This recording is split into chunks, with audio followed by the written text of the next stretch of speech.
Instagram पर खुलेआम China दोरीની જાહેરાત, કાયદાનો ખુલ્લેઆમ ભંગ। સરકાર દ્વારા ચાઇના દોરી નાયલોન માંજા પર પ્રતિબંધ હોવા છતાં કેટલાક લોકો હજુ પણ બેફિકર રીતે તેનો વેપાર કરી રહ્યા છે। તાજા બનાવમાં એક વ્યક્તિ પોતે ચાઇના દોરી વેચે છે અને ઇન્સ્ટાગ્રામ પર ખુલ્લેઆમ જાહેરાત કરી રહ્યો છે, જે કાયદાનો સીધો ભંગ છે। ચાઇના દોરીથી પક્ષીઓ મૃત્યુ થાય છે, ગળા કપાવાની ઘટનાઓ બને છે, વાહન ચાલકોને ગંભીર ઈજાઓ થવા પામે છે તથા પર્યાવરણને ભારે નુકસાન પણ થાય છે।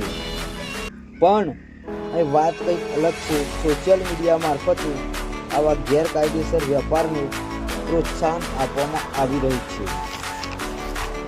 મહત્વની વાત એ છે કે ઇન્સ્ટાગ્રામ પર જાહેરાત કરવી એ પુરાવો છે કે સંબંધિત વ્યક્તિનો કાયદાનો કોઈ ડર નથી।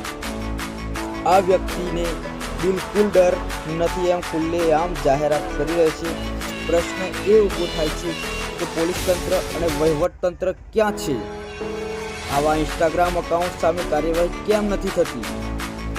તથા જનતાની માંગ છે કે તાત્કાલિક આ વ્યક્તિ સામે કડક કાયદેસર કાર્યવાહી કરવામાં આવે, ચાઇના દોરી વેચનાર સામે એફઆઈઆર નોંધવામાં આવે, સોશિયલ મીડિયા પર ગેરકાયદેસર જાહેરાતો પર નજર રાખવામાં આવે, નહીંતર આવનારા દિવસોમાં ફરી કોઈ નિર્દોષનો જીવ જોખમમાં મુકાઈ શકે છે। જય હિન્દ, સ્વતંત્ર ન્યૂઝ, આરકે સોલંકી।